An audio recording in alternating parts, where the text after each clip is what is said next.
Seminole's an awesome place to live. I've lived here all my life. I grew up in Seminole.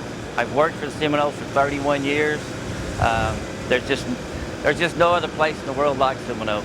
We have parks. We have anything that you can imagine for the kids to do. We have just awesome people in Seminole.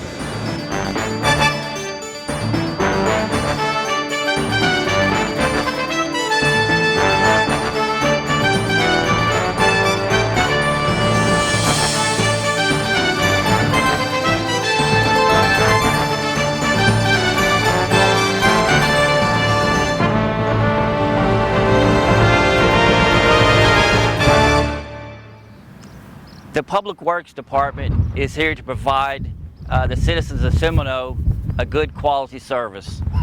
Service is what we provide. We want our staff to always be courteous. We want to treat your problem as it's the only problem, and we want to do you a good quality work. The city manager, Steve Saxon, and the city council that are currently on board, these guys are real proactive on saving money and getting the biggest bang for our buck. So with that, we started running the numbers and decided to purchase the track hoe. It's a John Deere track hoe. It's a 135C. We purchased it through state contract bid from C.L. Boyd in Oklahoma City. It was a piece of equipment that we was able to purchase for about 60% of the retail price because of the state contract bid. This machine can basically do anything that, as far as digging, is a depth of 18 to 20 foot.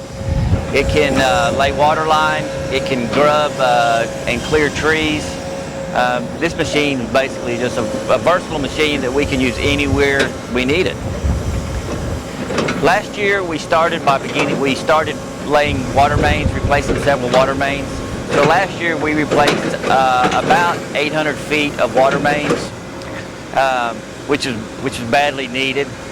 This year we've started on sewer mains. So far we've replaced about 7 blocks, which is equivalent to about 1,200 feet so far. Sewer main construction is a lot slower. We have a lot more utilities to work around. We have gas, electric, whatever's in the ditch, we have to work around it. Yeah, we purchased this machine basically for 2 reasons. To keep a better control of the project, and also to cut down on our labor costs. We can lay more pipe with a lot less labor. We have a crew of approximately 6 guys. We have 3 full-time employees, and then we have 3 workers that are out of the Earl Davis Correctional Center. We're not paying any labor costs for those guys, which works out great for us. The other 3 guys are full-time. The supervisor's name is Bill Hood. He come from us. We hired him from another construction company, and that's all he did was lay water and sewer lines. So he's very knowledgeable on what he does.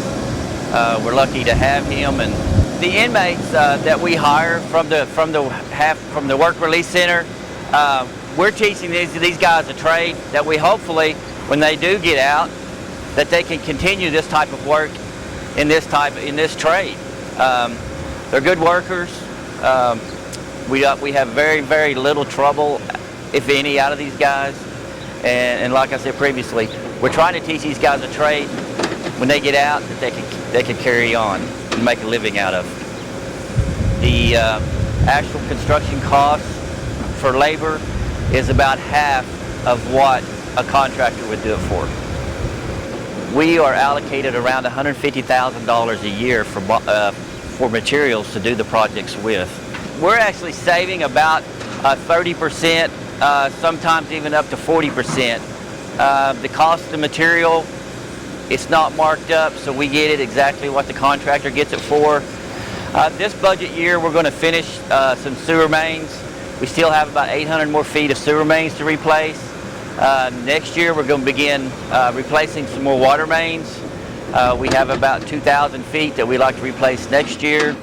So And we have a couple of creek crossings on Wewoka Creek that we're going to also replace next year.